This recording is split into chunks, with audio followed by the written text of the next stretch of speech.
form of government. If you're walking down the street and you speak, and a guy turns around and smacks you in the mouth and breaks your jaw, right? He has now used force against whatever this right you think you have to speak. You have no right to do shit except whatever you can enforce. So, you probably know who Andrew Wilson is, but for those of you who don't, he is basically a prominent debater within the Christian nationalist movement and has garnered a reputation for destroying people in debates, at least amongst his own fans. And that's up to you to watch and decide. But what I find interesting is his dominance in debates. When he brings up something he says he came up with, which is the force doctrine. So what is the force doctrine? It usually comes up when he's debating leftists or atheists. Specifically, it has to do with their rights or people's rights. So you see, people will always claim, well, Christian nationalists just want to take away my rights, okay? Rights to abortion, gay marriage, and of course, Andrew does want to take away those things.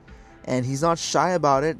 He's not shy about wanting to take away the right of 90% of people to vote. I've never seen a great reason why women should be able to vote. But remember, the problem with democracy, the big hole in it, is you can democratically remove it. You don't want America to be a direct democracy? No. It means you're either going to have like one household voting, or it means that you're going to have some kind of stake in property, or perhaps 4 years of unpaid public service before you can vote. He thinks only married landowners should vote, and even wants to bring back rule by a king, potentially. But the interesting thing is, he completely owns it, okay? And he basically argues that what they call rights are just force anyway. It's not something that is real. Rights are made up. You have rights because people use force to ensure that you have rights. And the second people don't ensure that there's force used so that you have rights, you don't have them anymore. Okay, rights are not something that is objectively real. You can't touch it, smell it, or put it in a box. You can't find a man's human rights no matter how much you dissect him or scan his brain or his whole body, okay? Well, can you taste a right, touch it, smell it? No. So these are just conceptual? Possibly, yeah. Yeah. So then they don't exist? Take a human being, cut him open, look inside, you will find the heart, the kidneys, neurons, hormones, DNA, but you won't find any rights. So where is it? What is this right? He says that by claiming you have a right to X, you are actually asking someone else, possibly the government, to use force on Andrew Wilson or the Christian nationalists to protect your right. That's all it is. So essentially the government is using force on Christian nationalists to stop them from stopping you from getting an abortion. That's all it is. That's what it means to say you have the right to an abortion. So rights are kind of fake.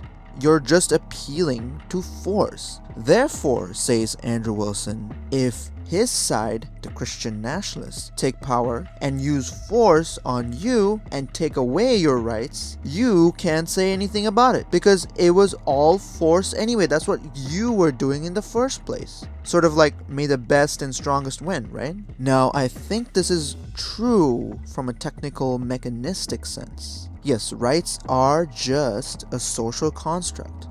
If your government suddenly decided not to protect your right to free speech, that right does not exist, period. You can say it all you want, it doesn't mean anything. It's a fantasy. Unlike things that are objectively real, like a brick wall, for instance. It doesn't matter what you think about a brick wall, it's always going to be there, and no matter how much you think it doesn't exist, if you run head first straight into it, you will get a concussion. The awkward thing here is that Andrew is supposedly a Christian, and he's getting dangerously close to moral anti-realism. Okay, we can't have that. Well, Andrew, how do you square that with your Christian beliefs? Well, he comes back very quickly and says, so when I say a duty, it's an obligation to do a thing based on the fact that you're commanded to, in this case by God. A right, I would say, is an entitlement absent duty. So if that's the case, what you're listing out is like God is giving us these duties to do. I'm not sure what rights he's giving you. Christianity never says you have rights. Christianity says we have duties. Oh, supposedly duties to God. So essentially, God commands you to do XYZ. Therefore, you have a duty to do XYZ. But there's a glaring contradiction here, Andrew. Duties are just as vulnerable to the force doctrine. I mean, what is a duty? Where is it? Can you touch it, smell it, or put it in a box? Can you find my duties if you dissected me? Where is it? Are duties also not simply an appeal to force?